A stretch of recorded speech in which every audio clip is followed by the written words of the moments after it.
Good morning everyone and welcome back to my channel. এখন বাজছে 5:30। আজকে 5:30 থেকে ব্লগটাকে স্টার্ট করছি। সবাই ঘুম থেকে উঠলাম, এবার যাবো ফ্রেশ হতে, দেন রান্নাবান্নাটা স্টার্ট করবো। সো কাজগুলো সেরে নিই, সব কাজ সামলিয়ে এবার রেডি হয়ে চললাম স্কুল।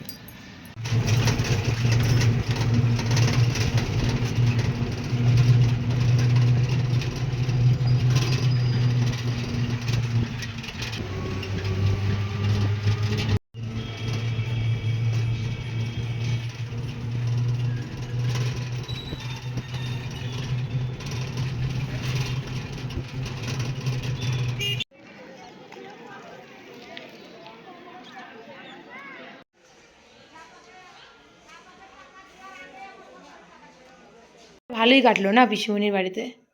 হ্যাঁ, আচ্ছা। কি দিয়ে গেছে এখানে পাপা? আমি তো স্কুল চলে গেছিলাম, তবে পাপা ঋষিকে দিয়ে গেছে তার পিসিমণির বাড়িতে। আর ভালোই কাটলো আয়ুষ দাদা পিসিমণির সঙ্গে, তাই তো? এবার আমরা রেডি কোথায় যাবো জানো?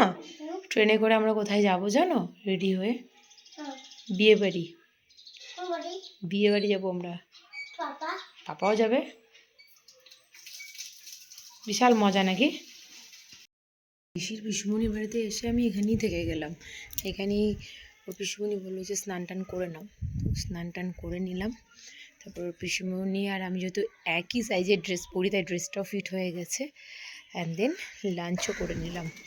আর ওইদিকে ঋষির পাপার লাঞ্চ করে তারপরে আসবে আমাদেরকে নিতে, আর ঋষি দিকে ঘুমাচ্ছে।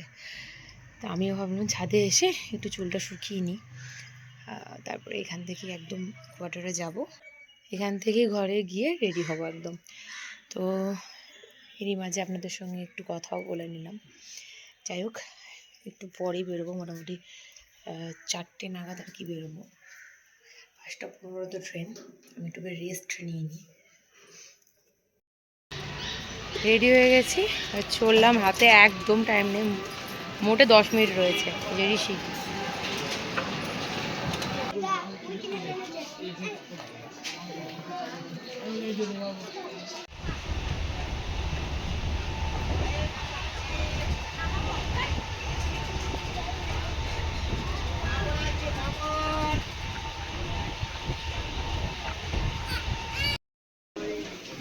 হাই বাই তো করো নীলিমা। হ্যালো,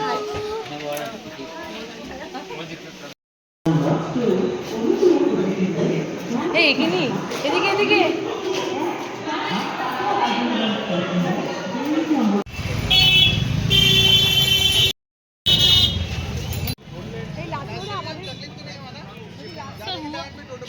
हाँ प्लीज सर।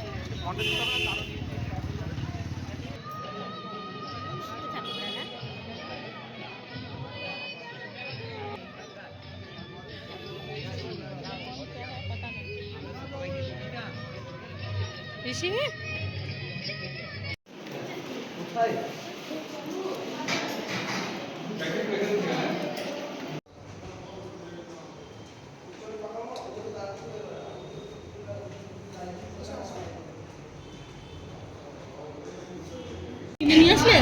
এই ইয়াসমিন মাসিমণিকে দিতে একটু। না না দেবে, ও ওকে দিয়েছে। দেখ দেখো কিরম চাইবে, একবার তুমি দেবে, তুমি একবার দেখো। দাও মাসিমণিকে একটু দাও। এ না না দেবে দেবে, দাও না। না বাবা তুমি খাও, ও সোনারে আমার খাও।